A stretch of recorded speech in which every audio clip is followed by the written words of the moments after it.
Hello everybody, this is David with the Liberty Defensive Firearms Training Institute. And what I want to talk about today is a few things that people have misnomers about. They want to discount like introductory classes or familiarization classes and things like that. And for some reason, a firearm comes with this mystical power that once you purchase it, it automatically endows you with the ability to be proficient with it. That's a bunch of crap. You're not proficient with this gun just because you own it. Okay?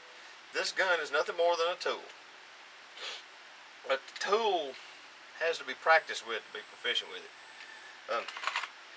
A good example of that would be you drive a car for 5 years, you go down to the dealership and you trade it in. The new car you pick out, say, just for sake of argument, you go pick a different brand. The day you sit down in that car, you don't know where the blinkers are or the headlight switch or the windshield wipers, and you're unfamiliar with it, and you're reaching and turning on the blinker and thinking you're cutting on the wiper blades. It's because of familiarity. You've learned the other car from your repetition. You know where the brake pedal and the gas pedal and the clutch, if you've got a manual, what have you. You know where all that is. There's a bug out today. It's January and a bug just shot me in the eye.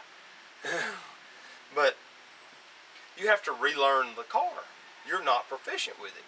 Same goes for a firearm. The day you pick it up, you don't know where the controls are. Sure, everybody knows where the bang lever is, but if it's got external safeties or a slide lock or the lever to take it apart or the mag release, all that stuff is in different places from different manufacturers. And just because you bought it don't make you know where everything is. And that particularly comes to light when you get into a high-stress situation. You don't want to be fumbling, hunting safety levers when your life depends on this gun to go bang when you pull the trigger. That's the point I'm trying to make with this. Now, another thing that people don't have comprehension of is that, like, men will go buy their wives' guns, and they'll put it in their hand, and the woman wants to hold it like this, like it's this instrument to be feared, and they want to shoot it like this. And they're scared of it. And you can see the gun visibly shaking a lot of times. And what a gun class will do is it will desensitize you to the effects of that gun going bang, of the recoil, of the smell of the gunpowder.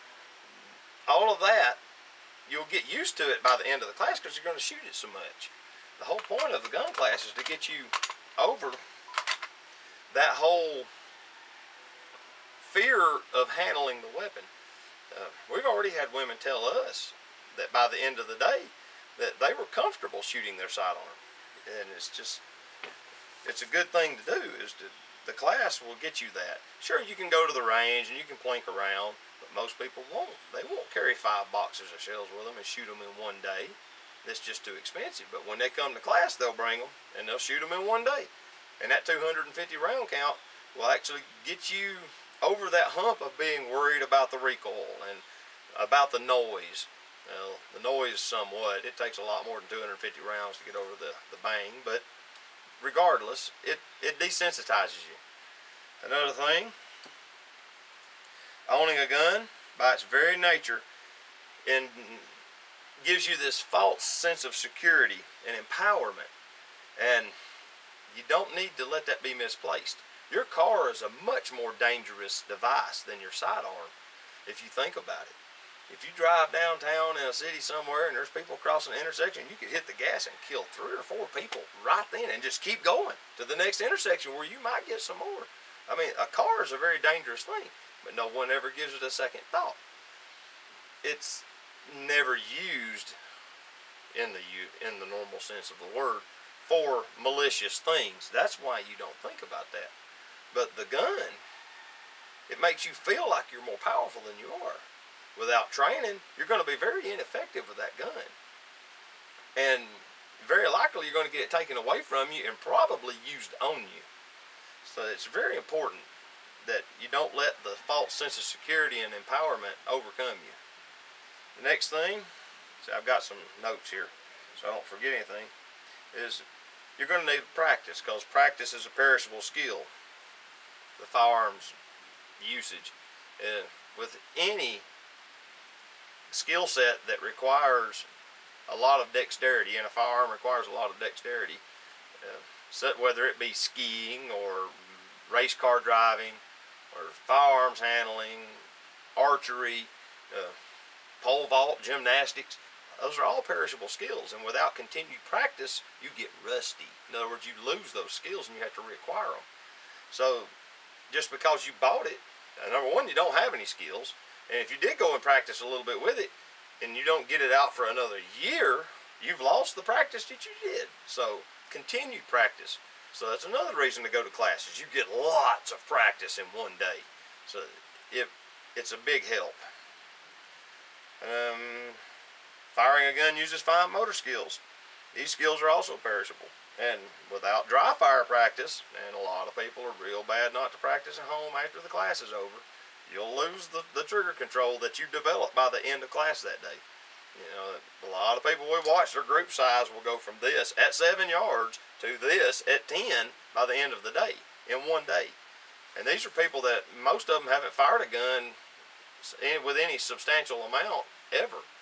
And I guarantee you, if they haven't been practicing, that group's growing back open because they're losing that skill.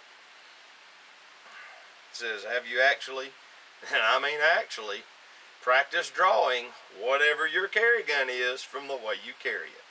Think about that for a minute. You've bought this really nice little Diamondback DB9 and you've shoved it in your pants pocket and you're carrying it and you feel empowered by it and you feel safe and secure.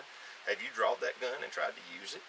Have you seen how it comes out of your pocket? Does it snag your pants? Does it get hung on your belt? Does your coat get in the way?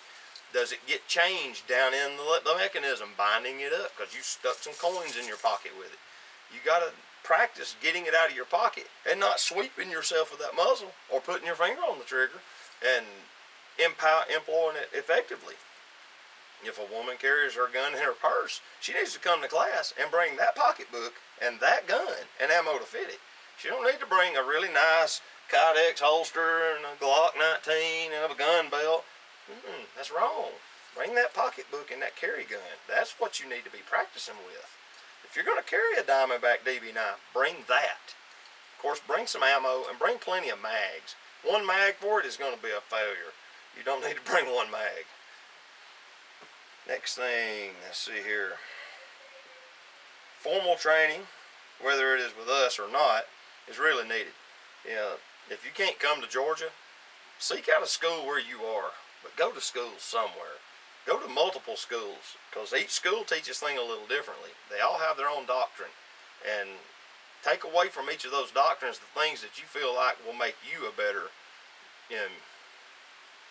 shooter, or employ your gun in a better fashion, things like that. But you know, I've got a list here of the things that class will give you, and you know, it's going to desensitize you to the recoil and the bang. You're going to get practice manipulating the gun and all of its control features. You're going to get practice drawing it in a safe fashion in a controlled environment. You're going to get exposure to like-minded people, because you're going to be surrounded with students that are all learning with you, so that you're not by yourself, or you're not like in the spotlight. You know, if you're at the range and there's a bunch of experienced shooters and your friends trying to show you how to shoot, they're all going to want to come over and put their 2 cents in, and it's frustrating. So at the classroom environment, everybody's a student, even the instructors to some degree, and you need to come to class for that. It's an organized, safe environment where you can learn with supervision.